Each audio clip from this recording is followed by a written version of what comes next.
Bonjour à tous. Dans le cadre de ces entretiens enseignants-entreprises, nous nous interrogeons donc sur les défis que l'entreprise doit relever, à la fois sur un plan économique, environnemental, on l'a vu tout à l'heure, mais aussi social. Et cette table ronde sera précisément consacrée à examiner la transition sociale en cours qui occupe donc l'entreprise. Alors les Français considèrent qu'une société moins inégale est une société faite d'emplois de qualité, selon le rapport Blanchard-Tirole qui a été remis au président de la République en juin dernier. Que sont ces emplois de qualité, ces good jobs? Sans surprise, il s'agit d'emplois à la rémunération croissante, d'une durée du travail suffisamment longue, qui permettent des progressions de carrière, des possibilités de promotion, et dans un environnement de travail décent. Alors, on le voit, parmi les défis sociaux de l'entreprise, la question de la protection des travailleurs occupe aujourd'hui une place essentielle, y compris si on examine les travailleurs d'un point de vue, à la fois les salariés et les non-salariés. Alors nous nous poserons donc une question centrale. En tant que lieu de relations sociales, l'entreprise, comment aborde-t-elle, comment perçoit-elle aujourd'hui la conciliation entre, d'une part, l'efficacité économique et la protection des travailleurs? Alors, ces attentes des travailleurs prennent place dans une société qui a profondément évolué. On peut penser bien sûr à la révolution digitale qui a fait naître de nouvelles catégories d'emploi et donc forcément de nouvelles relations d'emploi. Je pense bien sûr aux micro-entrepreneurs de l'économie à la demande qui sont en lien avec les entreprises de plateforme, qu'il s'agisse d'un emploi complémentaire ou d'un emploi à temps complet, disons. Les nouveaux moyens de communication ont aussi accru la sensibilité collective à la responsabilité sociétale de l'entreprise et mis en avant les valeurs qui occupent le dialogue social dans l'entreprise entre les parties prenantes d'une manière relativement large, salariés, managers, dirigeants, mais aussi les consommateurs et les syndicats. C'est un autre élément. Et enfin, les entreprises, d'une manière générale, sont bien sûr percutées depuis 2 ans par cette crise sanitaire qui a transformé certaines relations sur le marché du travail, qui a montré combien la qualité des relations sociales est importante dans une entreprise. Elle agit sur sa compétitivité. Et on a vu, par exemple, se déplacer la frontière entre temps de travail et temps disponible. Donc c'est une partie de notre échange que nous aurons. Et on peut aussi penser au fait que cette pandémie on l'a vu ces derniers jours, on l'a particulièrement montré ces derniers jours, cette pandémie a créé des pénuries d'emplois qui, par nature, sont des postes de travail qui restent non occupés, soit en raison d'une qualification manquante ou volontairement. Tous ces éléments feront, je pense, partie de nos échanges. Alors, pour y répondre, nous avons le plaisir d'accueillir à cette table ronde 4 intervenants, donc de sphères d'action, de domaines très différents, qui croiseront leurs regards. D'abord, Madame Selma Mahfouz, qui est l'ancienne directrice de la DARES, Direction de l'animation, de la recherche, des études et des statistiques du ministère du Travail. Jean-Jacques Salin, qui est directeur général du groupe Inditex France, groupe de prêt-à-porter international, très connu au travers des marques qui parcourent nos villes, comme Zara ou Massimo Dutti par exemple. Gilles Berset, qui est économiste de l'université d'Aix-Marseille et adjoint au directeur général des études et des relations internationales de la Banque de France. Gilbert qui a notamment écrit en 2018 avec Jacques Barthélemy l'ouvrage « Travailler au XXIe siècle, l'ubérisation de l'économie ». Et enfin, Madame Laureline Serriès, de la General Manager de la société Uber, avec nous également. Alors, je poserai une question à chacun d'entre vous, peut-être en commençant par un aspect empirique. Selma, comment on peut caractériser aujourd'hui l'évolution des conditions de travail et de la qualité des emplois depuis une dizaine d'années, et en particulier aussi pendant cette crise sanitaire? Oui, bonjour à tous. En fait, avant la crise sanitaire, on avait une assez grande stabilité des conditions de travail telles qu'on peut les mesurer dans les enquêtes réalisées périodiquement, notamment par la DARES, depuis le début des années 2000. Et la crise sanitaire, on va le voir, a percuté cette situation globalement stable de différentes façons. Alors d'abord, le panorama à très grosse maille avant la crise. En 2019, c'est le suivant. On a à peu près un tiers des salariés qui sont exposés à des contraintes physiques.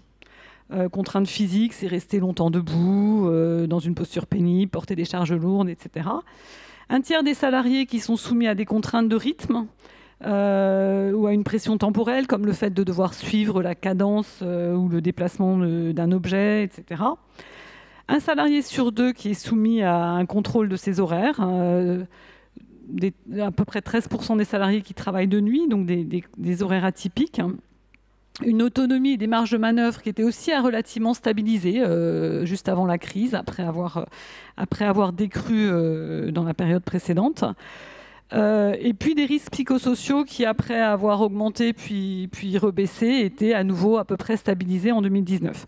Alors, par rapport à cette très grande stabilité, on a quand même deux évolutions plus marquées. On avait d'abord un usage de l'informatique en hausse régulière, avec 8 salariés sur 10 qui utilisent l'informatique dans leur travail en 2019, contre 6 sur 10 en 2005. Un tiers seulement quand même des salariés qui utilisent un ordinateur portable en 2019. Évidemment, cette proportion est plus élevée chez les cadres, 72%.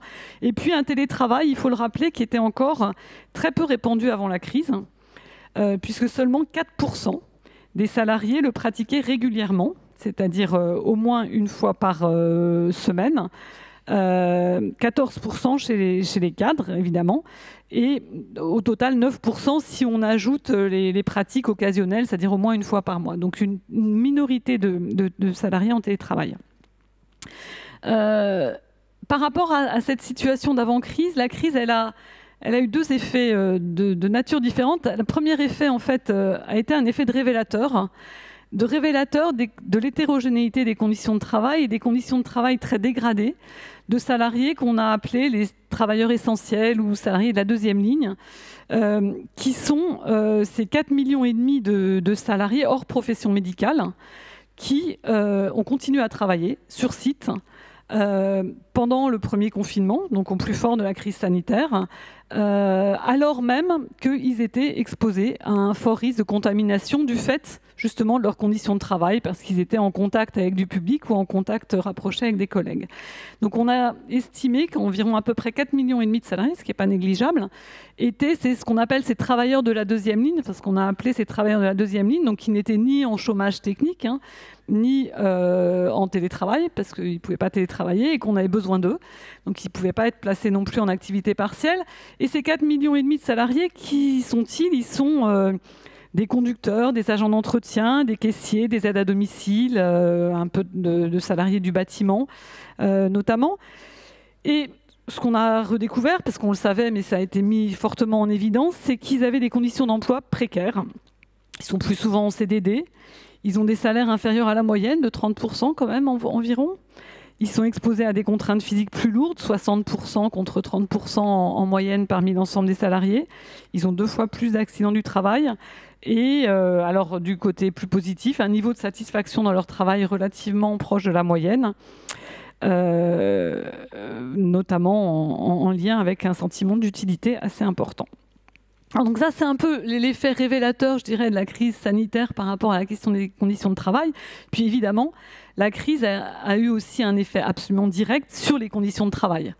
Alors un effet à court terme, immédiat du fait de la crise elle-même, et puis un effet durable qui est évidemment beaucoup plus difficile à connaître et qu'on ne connaît pas encore, qu'on découvrira petit à petit, on y reviendra. Mais ce qu'on observe début 2021, puisqu'on a renouvelé une enquête auprès de 17 000 salariés début 2021 pour observer ces conditions de travail, qu'est-ce qu'on observe? C'est que les conditions de travail ont changé, mais pas pour tous. Pour environ la moitié des salariés en emploi, les conditions de travail ont peu changé en fait pendant la crise sanitaire, même au plus fort de la première crise, de la première vague. Les choses ont assez peu changé. Pour des salariés qui n'étaient pas en chômage technique, qui étaient en emploi et pas placés en activité partielle. À peu près la moitié d'entre eux sont finalement assez peu concernés. Pour une petite minorité de salariés, les conditions de travail se sont plutôt améliorées. Ils décrivent, on leur demande dans l'enquête si par rapport à avant, sur différentes dimensions d'intensité du travail, d'organisation, etc., c'est mieux ou moins bien qu'avant pour aller vite. Pour une petite minorité, elle s'est améliorée. Mais pour un tiers des salariés, on a une très forte intensification du travail. Très forte intensification, donc des horaires de travail plus importants, un travail qui déborde sur la vie personnelle de façon plus importante, etc. Mais compensé par un recours accru aux outils numériques, des moyens meilleurs et un collectif de travail renforcé et un sens du travail plutôt amélioré, qui fait que globalement la situation n'est pas dramatique. Et puis enfin, pour un salarié sur 10, on a observé une très forte dégradation, une intensification du travail accompagnée par un manque de moyens et un affaiblissement du collectif. Et donc au total, si on regarde sur l'ensemble des salariés, début 2021, on a quand même, alors pas que du fait de la crise ni que du fait du travail, un doublement du risque de dépression qu'on mesure dans ces enquêtes à partir de questionnaires standards du WHO5. Donc on demande aux gens ce qui est utilisé par les psychologues, psychiatres pour détecter le risque de dépression. Et on a un risque élevé de dépression qui est passé de 10% en 2019 à 23% début 2021. Une détérioration de la santé perçue également et une hausse des troubles du sommeil et de la fréquence de l'intensité des douleurs. Donc voilà un petit peu pour le panorama à gros traits qu'on peut faire de la situation avant la crise et en tout cas au début de la crise sanitaire. Un panorama donc qui semble assez inquiétant et qui montre bien l'importance de la prise en compte effectivement du social et des travailleurs dans le dialogue.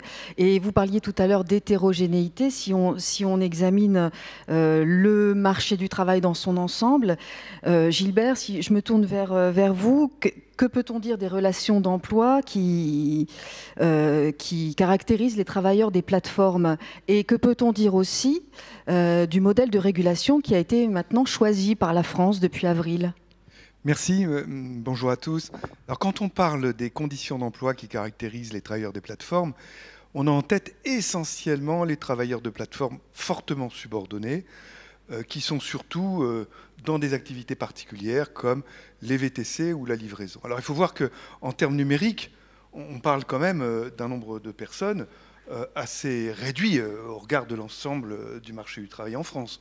Environ, je dis bien parce que c'est un chiffrage qui n'est pas facile, environ une centaine de milliers de personnes. Alors l'émergence de ces plateformes et de ces activités, je vais prendre l'exemple des VTC puisque vous êtes là, c'est quand même un plus pour l'économie. Il faut quand même s'en rendre compte, il faut commencer par ça. C'est un plus pour l'économie, d'une part pour certaines personnes qui étaient très distantes du marché du travail et à qui ce type de travail, ce type d'activité permet de mettre un pied dans l'activité. Donc ça, c'est une bonne chose en termes d'intégration. Et puis c'est un plus dans l'économie parce que ça a permis de contourner certains rationnements de la demande par l'offre. On pense par exemple au transport urbain. L'émergence des VTC a permis d'éviter, de contourner les difficultés de la réforme de la profession de taxi sur lesquelles les politiques, nombreux politiques se sont cassés les dents antérieurement. Alors néanmoins, cela étant dit, on constate, bien sûr, même si c'est 100 000 personnes au regard d'un nombre beaucoup plus important d'emplois et d'actifs en France, on remarque un déséquilibre de droits entre ces personnes, ces travailleurs et des salariés. Ce déséquilibre en droit et en protection ne se limite pas, comme on le fait souvent, à des protections plus basse, plus faible, dans le domaine de la protection sociale. Pour évoquer d'autres déficits de protection, on pourrait parler par exemple de la rémunération minimale. Un salarié, évidemment, est protégé en termes de rémunération minimale par l'existence d'un salaire minimum. Ça n'est pas le cas d'un travailleur indépendant des plateformes. On peut parler aussi des conditions de travail. Un salarié est protégé dans ses conditions de travail, par exemple, par des durées du travail maximales. Ça n'est pas le cas d'un travailleur indépendant des plateformes. On peut aussi parler des possibilités de contestation dans la séparation. Un salarié peut contester les motifs, par exemple, de son licenciement au prud'homme. C'est quelque chose qui est difficile pour un travailleur des plateformes. Et puis, on peut aussi parler du risque financier. Un salarié voit son outil de travail qui lui est fourni par l'entreprise. Un travailleur très subordonné, enfin, dans des plateformes, par exemple, de transport urbain ou de livraison, fournit lui-même son outil de travail.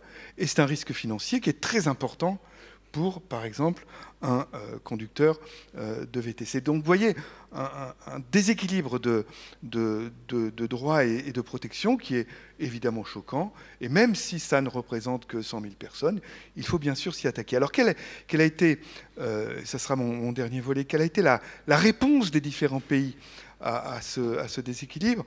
Je dirais il y a 4 stratégies. Première stratégie, c'est ne rien faire.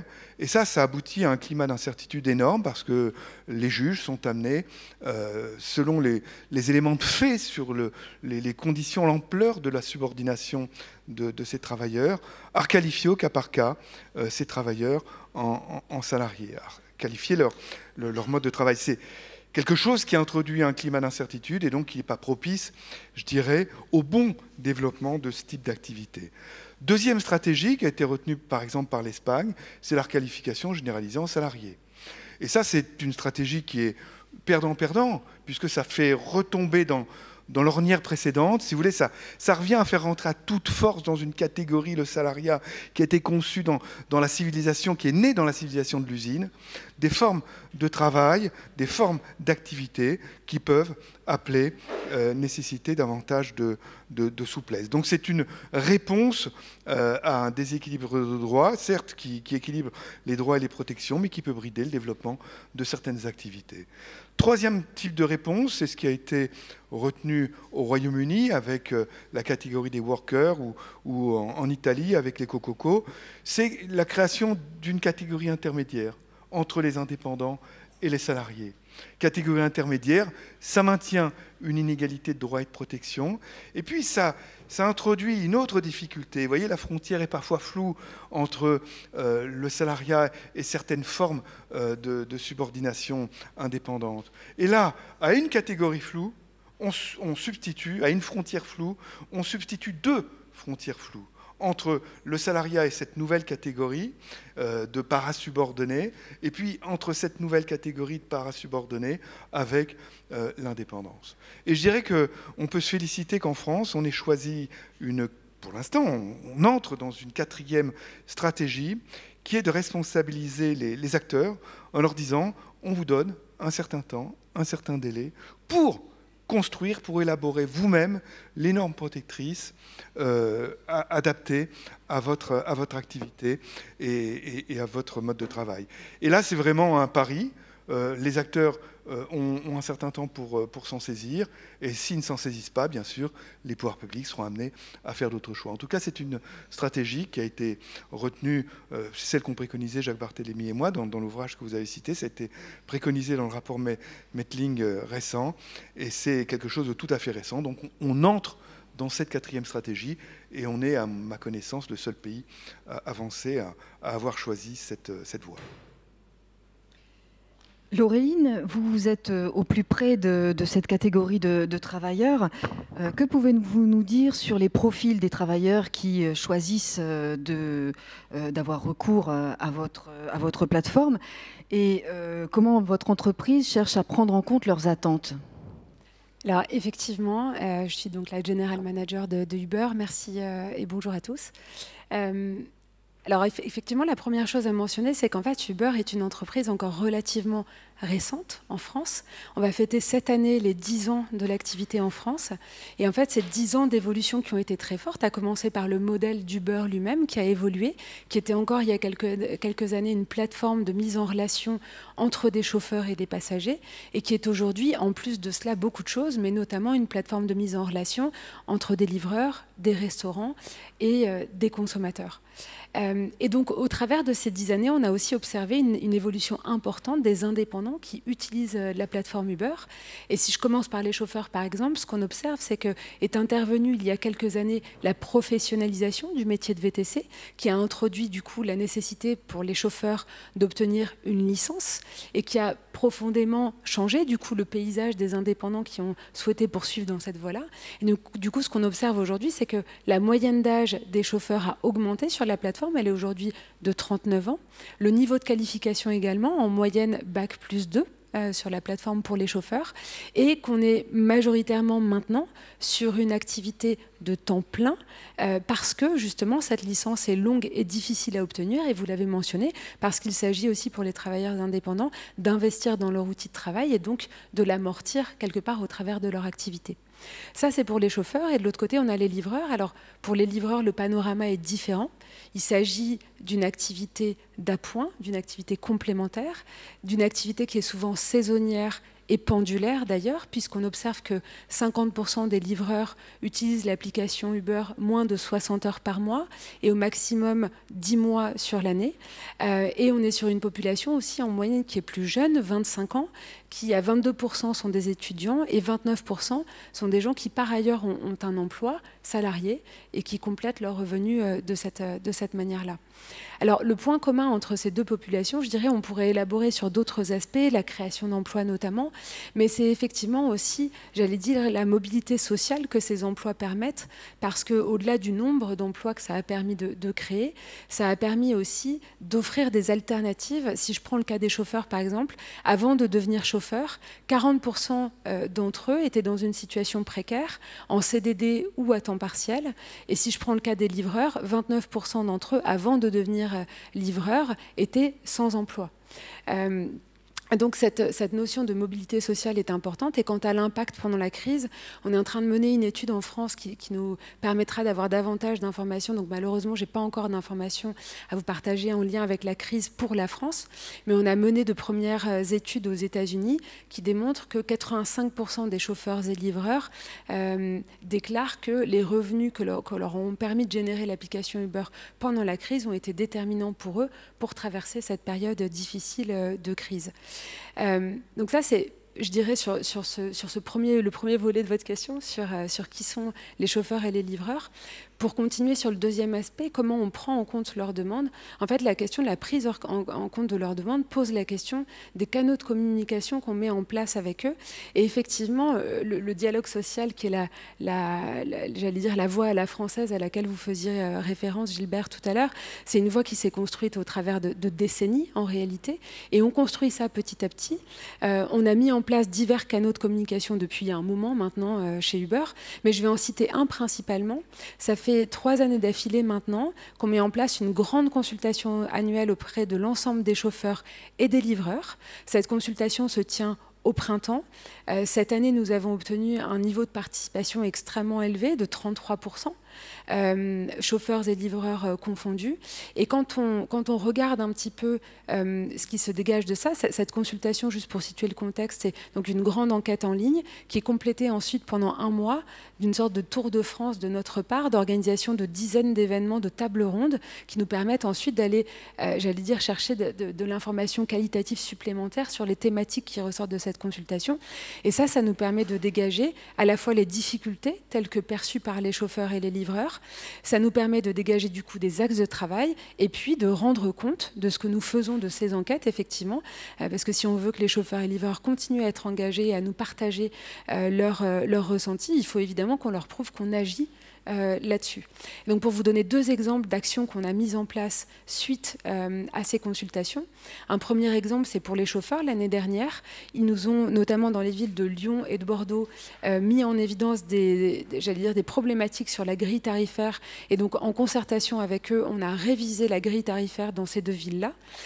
Et un autre exemple plus récent, suite aux discussions qu'on a eues, je dirais en fin d'année dernière, c'était également de revisiter en profondeur le processus de déconnexion, c'est-à-dire les moments où on va décider qu'un chauffeur ne peut plus se connecter à la plateforme Uber parce qu'il y a eu un problème de sécurité, par exemple, ou de choses comme ça, de revisiter totalement de ce process et de le terminer par une possibilité d'appel, justement, pour les chauffeurs, et d'appel qui est revu par un comité auquel participent systématiquement des chauffeurs et des représentants d'associations de chauffeurs, pas nous. Et donc c'est ce comité d'appel qui, in fine, prend la décision de la déconnexion ou non d'un chauffeur. Donc ça, c'est des exemples, et ça répond aussi à un des enjeux de protection. Alors, c'est peut-être pas encore la réponse parfaite, mais en tout cas, on écoute et on met en place des choses suite à ça. Alors, la perspective, c'est quoi ? C'est le dialogue social, vous en avez parlé. J'espère que les différents aspects que vous avez mentionnés, que ce soit sur la protection des revenus, que ce soit sur la protection sociale, pourront être prises en compte j'allais dire, le temps de travail. Vous citiez le temps de travail. Aujourd'hui, Uber est la seule plateforme à plafonner le nombre d'heures de connexion des chauffeurs à 10 heures par jour. Mais on a besoin que ça puisse être mis en place, évidemment, au niveau sectoriel. Et donc, la mise en place de ce dialogue social va permettre l'instauration, je l'espère, et j'en appelle vraiment de mes voeux, l'instauration de standards minimaux au niveau sectoriel, ce qui permettra du coup d'accroître effectivement les droits et la protection des chauffeurs et des livreurs. Jean-Jacques, dans le cadre d'une entreprise multinationale telle que la vôtre, qui est forte d'un capital humain de plusieurs milliers de salariés, si on évoque le temps de travail et l'organisation du travail, en quoi cet aspect-là est assez central dans le dialogue et dans la régulation ? Oui, bonjour à tous. Alors c'est vrai que le temps de travail dans une entreprise plus traditionnelle que celle de Uber est un élément essentiel. D'une part, un élément essentiel parce qu'aujourd'hui, les entreprises comme les nôtres doivent chercher à tout prix le bien-être de ses salariés, et que le temps de travail est un élément qui, effectivement, est un élément déterminant dans ce bien-être. Aujourd'hui, on est confronté à des problématiques que sont celles des temps d'ouverture de nos magasins, et dans le même temps la recherche pour nos salariés d'une stabilité, et notamment d'une stabilité d'emploi. Et donc on essaye de favoriser les emplois à durée indéterminée, on essaye de favoriser les emplois sur des temps plus longs, donc les temps complets, et tout en essayant d'arbitrer entre les différents magasins en fonction de leurs besoins. Ce qui amène notamment la création de nouveaux types de contrats. Pour exemple, on a créé il y a de cela une quinzaine d'années des temps complets sur plusieurs magasins, donc des temps complets partagés. Donc la personne travaille 24 heures sur un magasin, 11 heures sur un autre. Et ainsi, elle a un temps complet, ce qui permet de répondre à sa recherche de sécurité, tout en répondant à un besoin de flexibilité que l'entreprise peut avoir pour pouvoir répondre notamment au flux clientèle qui est différent d'un magasin à l'autre. Donc ça, c'est un élément important. Deuxième élément important dans l'équilibre que l'on doit rechercher entre l'intérêt du salarié et l'intérêt de l'entreprise, c'est notamment sur les politiques salariales qui sont liées notamment à ces emplois à temps complet. Donc la volonté que l'on a, c'est de pouvoir donner le plus possible des contrats à durée indéterminée avec des temps complets, tout en ayant une politique de rémunération qui soit au-dessus du marché. Et une politique aussi d'évolution en termes de carrière qui permettent à un salarié rentrant chez nous d'évoluer rapidement sur des fonctions de cadre ou de responsabilité importantes. Alors, pour répondre à la question par rapport au dialogue social, tout ceci doit se mettre en œuvre avec un dialogue social constructif. On est aujourd'hui chez Inditex en France dans des négociations permanentes sur différents sujets, notamment sur la gestion du temps de travail. Il est clair que le marché évolue énormément. Il est clair aussi que les attentes de nos salariés aujourd'hui, avec notamment la crise que l'on vient de traverser, sont confrontés à des difficultés d'emploi ou autres. Mais on arrive néanmoins, à travers à la fois de ce dialogue que nous mettons en place et en même temps dans la recherche des nouveaux types de contrats que l'on peut mettre en place aussi, à répondre à ces attentes-là. Donc je dirais que pour moi, la performance dans une entreprise comme la nôtre est liée au degré d'appartenance que les salariés ont à cette entreprise et que le degré d'appartenance à l'entreprise est lié aussi à la réponse que l'entreprise est à même d'apporter sur cette recherche de sécurité d'emploi, sur cette lutte contre la précarité que l'on mène en permanence de concert avec nos organisations syndicales. Et c'est ainsi qu'on évolue sur une performance de l'entreprise, quoi. On parlait tout à l'heure de télétravail et plus largement de droit à la déconnexion, qui sont deux sujets un peu liés. Dans les entreprises, dans votre entreprise par exemple, comment vous envisagez la mise en place du télétravail, sachant que on imagine que tous les salariés de votre entreprise ne sont pas concernés, si on pense aux vendeurs ou aux vendeuses. Est-ce que ça concerne une petite partie de l'entreprise ou c'est quelque chose qui se négocie à plus large échelle? Alors effectivement, le groupe Inditex en France, c'est 10 000 salariés. Sur les 10 000 salariés, nous sommes 250 au siège, donc la proportion du nombre de personnes concernées par le télétravail est relativement faible. Avant le Covid, on avait signé un accord avec nos partenaires sociaux sur le télétravail, accord qui consistait à ce qu'une journée par semaine, les salariés puissent, dès lors que le travail qu'ils effectuent correspond à cela, puissent télétravailler. Depuis, nous avons engagé, notamment avec l'ANI, nous avons engagé de nouvelles négociations avec nos partenaires sociaux pour faire évoluer cette démarche-là.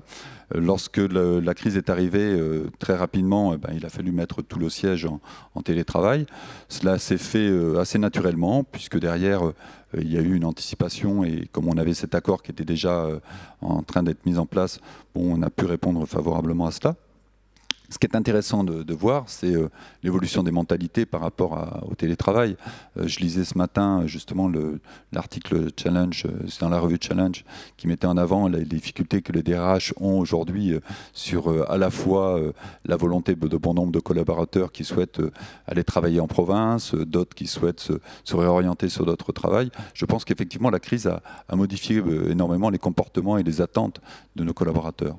Et les entreprises, elles doivent répondre à ces attentes, tout en n'oubliant pas que un des secrets, si je peux dire, de la performance est le travail en commun. Et même si le télétravail est toujours une solution efficace, il n'en demeure pas moins que le fait de travailler ensemble sur une place donnée, dans des bureaux, amène quand même une plus grande émulation et amène à ce qu'il y ait une meilleure productivité, ou plutôt une meilleure, je dirais, que l'imagination soit plus forte.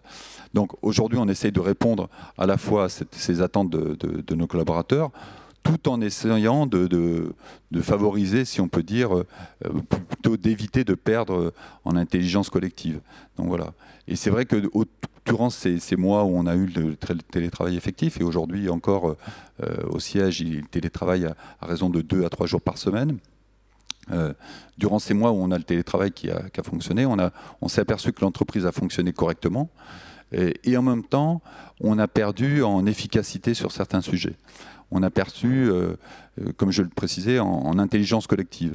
Je pense qu'il est toujours plus intéressant de se réunir. Et d'ailleurs, il suffit de le voir par rapport à ce que vous faites actuellement. La même session l'année dernière n'avait pas la même saveur que celle de cette année, quoi. Au niveau statistique, Selma, est-ce qu'on a des éléments sur la perception du télétravail? Tout à l'heure, on a parlé de chiffres avec la montée statistique des gens en télétravail évidente. La perception du télétravail par les salariés? Alors déjà, pour recadrer un peu, j'ai dit qu'avant la crise, on était à 4% de travailleurs, de salariés qui télétravaillaient de façon régulière et 9% régulièrement ou occasionnellement. Aujourd'hui, enfin en juin 2021, on a 24%. Alors c'est beaucoup plus et c'est pas beaucoup des salariés qui télétravaillent au moins un jour au cours du mois. Parmi eux, 4% tous les jours. 14% entre 2 et 4 jours, hein. C'est la modalité majoritaire en fait en juin 2021, 4% un jour par semaine et 2% quelques jours par mois. Donc on voit bien quand même que le télétravail, c'est important de le rappeler, Gilbert a rappelé que les travailleurs des plateformes c'est tout petit, le télétravail ça reste, même en juin 2021 où on est encore en Covid dans une certaine mesure, alors moins qu'avant, mais enfin on a encore des... ça concerne pas tout le monde. Donc... au plus un quart des salariés, même à ces périodes-là. Alors, ce qu'on a vu aussi pendant la crise, c'est que malgré un télétravail très répandu, très, très développé, ça s'est accompagné plutôt d'une intensification du travail. Donc par rapport aux craintes de certains employeurs potentiellement que les gens en télétravail en faisaient moins, ce qu'on voit c'est qu'ils en font plutôt plus en fait, et qu'il y a eu une hausse des horaires de travail, notamment pour les télétravailleurs. Ils signalent plus de douleurs, de difficultés de sommeil, d'intensification des douleurs de tout ordre parce qu'on est moins bien installé, etc.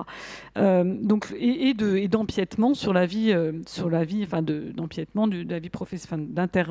Donc ça, dans le ressenti des télétravailleurs, en tout cas pendant la crise, c'est quelque chose qui ressort assez fortement. Donc plutôt une intensification du travail. Alors évidemment, ensuite, c'est des études qui sont en cours, donc on n'a pas encore des choses.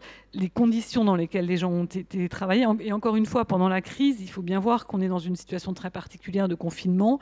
Le nombre de pièces, la présence d'enfants, etc., tout ça va interagir. Donc tout ça, c'est des données qu'on est en train de regarder plus finement, sur lesquelles il faudra qu'on voit un petit peu ce qu'elles nous disent, et qu'on voit aussi ce qu'il en est après. Parce que finalement, ce télétravail un peu forcé dans une situation de crise sanitaire quand même très particulière, de confinement, d'angoisse, il y a d'autres choses, c'est pas tout à fait le télétravail de demain. Donc ce qu'on a demandé aussi dans les dernières enquêtes, c'est aux salariés, aux entreprises cette fois-ci, c'est dans quelle mesure elles étaient en train de faire évoluer leur pratique de télétravail et dans quelle mesure elles étaient en train de renégocier ou de redéfinir les modalités de pratique. Et ce qu'on voit là dans la dernière enquête donc à Semocovid auprès des entreprises, c'est que l'encadrement de la pratique du télétravail évolue pour à peu près la moitié des entreprises concernées et beaucoup plus chez les grandes que chez les petites, que dans les grandes entreprises, plus dans des secteurs comme les activités financières. Il y a des renégociations d'accords en cours pour à peu près 30% des salariés, là aussi, plutôt dans les grandes et plutôt dans certains secteurs. Donc tout ça sont des choses qu'il va falloir continuer à observer. On n'a pas le recul sur le post-crise encore, c'est évident. Donc on va continuer à l'observer par des enquêtes. Mais pour l'instant, c'est télétravail. C'est énormément développé. En juin 2021, c'est quand même un quart des salariés au moins une fois par mois. Donc, c'est pas non plus... on peut avoir une vision de cadre un peu biaisée. Il y a énormément de gens qui ne télétravaillent pas. C'est plutôt associé, en tout cas pendant la crise, à une intensification du travail qu'à des aspects très positifs. Oui, alors ici se pose la question de la confiance. Gilbert, on sait que la pandémie a heurté et percuté les modèles managériaux. Qu'est-ce qu'on peut dire de cette nécessité de la confiance au sein des relations sociales ? Merci. Alors, je rebondis sur le télétravail parce que c'est une bonne illustration de la chose.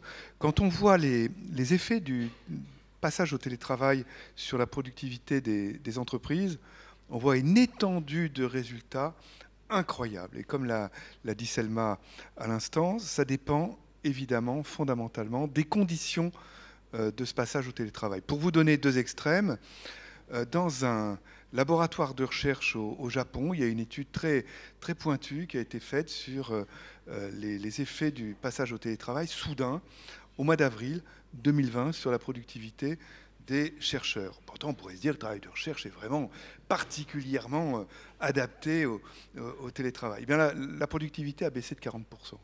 40%. Pourquoi ? Bien parce que le passage au télétravail n'avait pas été préparé, le matériel n'était pas toujours là, les personnes ne savaient pas forcément utiliser les logiciels sur lesquels ils étaient fléchés. Compte tenu de la fermeture des écoles, ils étaient parfois ou souvent entourés de leurs enfants et dans des conditions en termes de mobilisation de l'espace domestique qui n'étaient pas optimales. Moins 40% de productivité. Et puis à l'inverse, on a cet exemple, la littérature qui est souvent mise en avant d'une entreprise de réponse téléphonique. Un exemple donné par Nick Bloom, vous voyez, en 2015, passage au télétravail, une entreprise de 20 000 personnes, plus 23% de productivité. Ça avait été préparé longuement, très très longuement, le matériel était adapté, les conditions de travail étaient adaptées, etc. Et dans cet intervalle, on voit tous les cas de figure. Et tous les cas de figure, ça veut dire que le télétravail peut être une très bonne chose.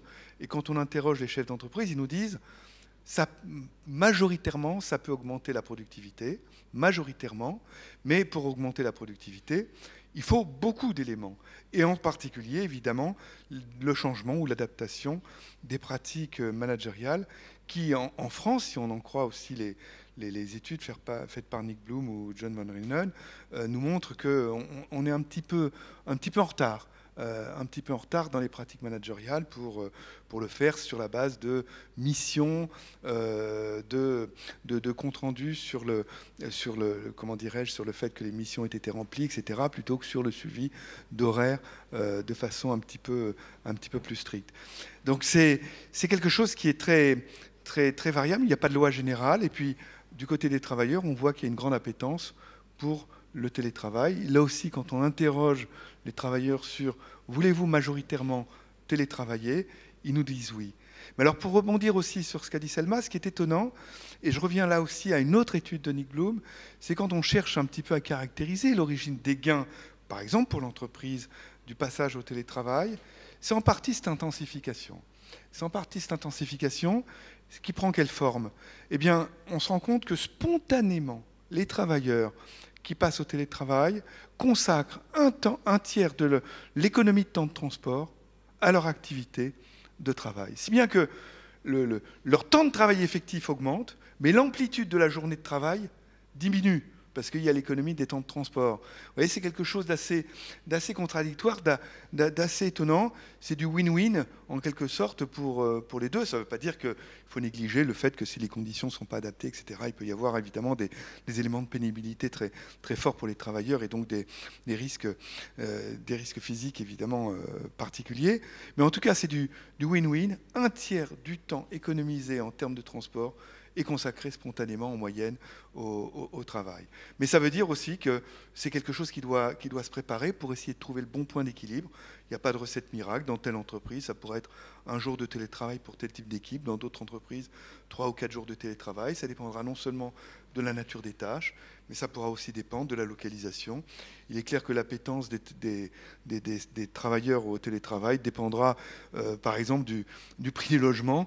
Les gens sont beaucoup plus favorables au télétravail si le prix de leur logement est très très élevé, avec l'idée de travailler, d'habiter un petit peu plus loin de leur entreprise pour économiser de ce point de vue-là. Puis pour l'entreprise, d'économiser les mètres carrés aura un intérêt encore plus fort si on est dans une ville comme Paris que si on est évidemment en zone rurale. Vous voyez, le point d'équilibre sera quelque chose de très très spécifique à l'activité, à l'entreprise et bien sûr aux travailleurs, selon qu'il y ait beaucoup de travailleurs avec enfants, selon qu'il y ait, etc., telle ou telle attente spécifique de leur part. Donc il n'y a pas de loi générale, c'est quelque chose qui ne peut se construire que via et par la négociation collective, le dialogue social, dans chaque unité de travail. Alors l'INSEE nous indique que la création d'entreprises a connu un record l'an dernier, toutes entreprises confondues, 848 200 créations d'entreprises, soit 4% de plus qu'en 2019. Et avec la spécificité de votre société Uber, mais comme il en existe d'autres, est-ce qu'on peut considérer que le non-salariat est un nouvel horizon, en particulier pour les jeunes, puisque vous évoquiez l'âge des chauffeurs, par rapport au salariat ? Alors oui, et il y a une tendance qui est assez claire et effectivement, malgré la crise, c'était aussi une de nos questions, une des choses qu'on a observées au travers des mois qui se sont écoulés. Même dans les moments les plus importants de la crise, comme au milieu de l'année 2020, la fin de l'année 2020, on observait toujours, par exemple, dans les chambres des métiers et de l'artisanat, les CMA qui sont organisatrices des examens pour devenir chauffeur VTC, on constatait dans le 92, par exemple, une augmentation du nombre de personnes qui s'enregistraient pour passer cet examen. Donc on voit toujours une tendance de fond et j'allais dire une appétence pour ce type de travail. Et en fait, ça s'explique par quand on interroge en fait les chauffeurs et les livreurs sur les raisons du choix de cette activité. Dans leur écrasante majorité, ils nous disent qu'ils le plébiscitent pour la flexibilité que ça leur apporte. 85% d'entre eux disent qu'ils le font parce qu'ils souhaitent être indépendants et donc avoir leurs horaires totalement à leurs mains. Je rappelle à ce titre que sur une plateforme comme Uber, vous n'avez absolument aucune contrainte d'aucune forme qui vous est imposée, ni sur les moments de connexion, ni sur la durée de vos connexions, ni sur le moment où vous allez choisir de vous déconnecter, ni sur les contraintes qui ne vous sont donc pas posées en termes d'utilisation d'autres applications. Donc vous avez une flexibilité de ce point de vue-là qui est vraiment totale, et c'est cette flexibilité qui est plébiscitée. Et ça se combine effectivement, ça se remarque dans les chiffres, parce que si on regarde, je mentionnais les 10 ans de présence en France, si on regarde le nombre de chauffeurs VTC qui ont travaillé au travers de ces 10 années avec la plateforme Uber, ils sont au nombre de près de 100 000, dont 30 000 qui sont actifs, je dirais, aujourd'hui. Donc évidemment, certains sont venus, d'autres sont partis, certains sont là de longue date. Évidemment, tout cela est très vivant, mais ça vous donne une idée de la capacité de création d'emplois qu'a eu une plateforme comme Uber, simplement dans cet exemple-là sur l'activité de chauffeur. Alors maintenant, quand on pose la question de la viabilité de ce modèle, moi je crois vraiment très profondément à l'indépendance, non seulement parce que, tout simplement et essentiellement parce qu'elle est plébiscité par les chauffeurs, et c'est vraiment le choix des chauffeurs. Et quand on questionne ce statut d'indépendant, j'allais dire, avec un regard un petit peu négatif, c'est souvent qu'on y associe une autre question qui, pour moi, doit être décorrélée de la notion d'indépendance, qui est la question de la protection, dont on a discuté tout à l'heure. Et donc, oui à l'indépendance, et évidemment oui à la réponse sur la protection, parce que c'est une réalité. Il y a eu un rapport du Haut Commissariat à la protection sociale qui est sorti l'année dernière, et qui montrait que pour des revenus nets qui sont compris aux alentours du SMIC, le SMIC ou entre 1 et 2 fois le SMIC net mensuel, les cotisations payées par les travailleurs indépendants sont supérieures aux cotisations employeurs plus salariés dans le salariat. Donc vous avez des cotisations qui sont supérieures et pourtant des protections qui sont moindres. Donc oui, il y a une question de fond qui est posée. Et nous, du côté d'Uber, on est vraiment pleinement partie prenante pour apporter notre pierre à l'édifice là-dedans. Le dialogue social sera une partie de la solution. Et je me réjouis des initiatives complémentaires en dehors du dialogue social, notamment le renforcement de la protection sociale qui est en débat avec la protection AT-MP qui est en discussion. Accidents du travail et maladies professionnelles, pardon. Donc, qui sont des protections complémentaires qui vont pouvoir venir renforcer la qualité de ces emplois. Alors, on a beaucoup parlé de ce qui entoure le travail, des conditions de travail et des relations sociales. Or, on entend beaucoup à l'heure actuelle la question de la rémunération. Dans quelle mesure la place de la rémunération entre en considération dans le dialogue social dans votre entreprise ? Le sujet de la rémunération est un sujet central aujourd'hui dans les relations sociales automatiquement. Au-delà de la rémunération est un élément clé. Donc aujourd'hui, une entreprise se doit de rémunérer les gens correctement, et ça, je pense que c'est une obligation. Nous, en ce qui nous concerne, on n'a aucun salarié qui touche moins de 6% au-dessus du SMIC. Et ça, je pense que c'est important. C'est-à-dire, tous les vendeurs qui sont en contact avec la clientèle ne peuvent pas toucher moins de 6% au-dessus du SMIC. Et d'autre part, ce qui est important aussi, c'est la possibilité d'évoluer. Parce que la rémunération, elle évolue avec les statuts et les fonctions et les responsabilités que l'on peut être amené à prendre. Aujourd'hui, un jeune qui rentre chez nous, il peut évoluer sur des statuts de cadre et il gagnera effectivement une rémunération nettement plus importante. La rémunération, c'est un sujet central, et ce matin, j'écoutais donc dans un débat comme quoi les entreprises devaient aussi rémunérer en fonction des besoins et des moyens qu'ils ont. Et donc, c'est vrai que la rémunération est un élément qui doit être pris en compte aussi en fonction des moyens dont bénéficie l'entreprise. Parce que l'idée, ce n'est pas de rémunérer tout le monde de la même façon, mais de rémunérer en fonction des moyens que l'entreprise dispose. Et ça, je pense que c'est fondamental. Peut-être une question un peu plus générale. Depuis le début des échanges, on entend que les salariés et les travailleurs veulent se mettre au service ou travailler en faveur d'une entreprise qui soit porteuse de sens. Alors, selon vous tous, quelle nouvelle histoire l'entreprise peut écrire aujourd'hui dans la transition sociale? Quel sens elle peut donner à l'activité? Comment les jeunes peuvent-ils apprécier finalement chaque entreprise? Alors, puisque j'ai le micro, nous concernant, je pense que, comme je l'ai dit tout à l'heure, je pense que la performance d'une entreprise dépend du degré d'appartenance de ses salariés à celle-ci. En ce qui nous concerne, on a un bon nombre de projets que l'on mène en place. On a mené un projet qui existe chez nous depuis 14 ans et qui est un projet pour lutter contre la précarité. C'est-à-dire 2 fois par an, on intègre des jeunes qui sont en situation de très forte précarité, des jeunes qui sont réfugiés politiques ou issus des Français issus de souche. Ces jeunes, on les emploie sur un temps complet, sur une base de CDI, 35 heures, et on parie sur eux. Et donc avec une session de formation qui va durer 8 semaines, pendant lequel ils vont faire des marches pour montrer qu'ils ont des compétences et des capacités physiques beaucoup plus importantes qu'ils ne le pensent. Ils vont faire des cours de théâtre, ils vont avoir des intervenants extérieurs qui vont venir, ils vont suivre des cours de théâtre pour leur donner confiance. Puis après, ils vont aller dans un magasin et avec un tuteur, on va les reprendre une journée par semaine. Et les intervenants extérieurs, on a de toute origine, puisqu'on a des hommes politiques qui viennent, des acteurs, on a Claude Lelouch qui est venu, Bernard Hinault, Raymond Domenech, Xavier Bertrand, Martine Aubry, etc. Et pour leur montrer qu'avec la passion, c'est la meilleure façon de pouvoir évoluer dans la vie. Donc pourquoi je parle de ce projet ? Parce que ce projet est un élément fondamental dans notre culture d'entreprise parce que c'est un élément fédérateur. Et nos salariés, rentrant dans notre entreprise, savent très bien qu'on va amener à ce que des jeunes qui sont issus de la précarité, on a 115 nationalités différentes chez nous, donc on a aussi bien des Afghans que des Tibétains, que des Ouïghours, que des Syriens, que des Ouzbeks et autres. Et donc ils savent très bien que dans notre entreprise, un jeune qui n'avait aucune chance d'intégrer le marché de l'emploi peut l'intégrer correctement et l'intégrer à la société française.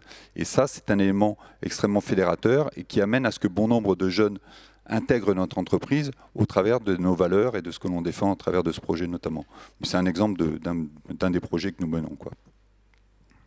Peut-être en complément par rapport à ça, chez Uber, évidemment, l'histoire est un petit peu différente. Et l'entreprise dans laquelle ils croient quand ils rejoignent la plateforme, c'est la leur, en réalité, puisqu'ils sont indépendants dans leur grande majorité.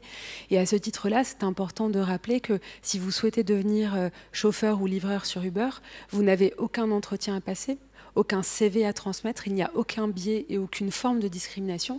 Et la seule chose qui vous sera demandée, c'est de pouvoir évidemment répondre aux obligations légales, donc être détenteur d'un permis, avoir un casier judiciaire vierge et détenir une licence VTC, pour ce qui est des chauffeurs VTC.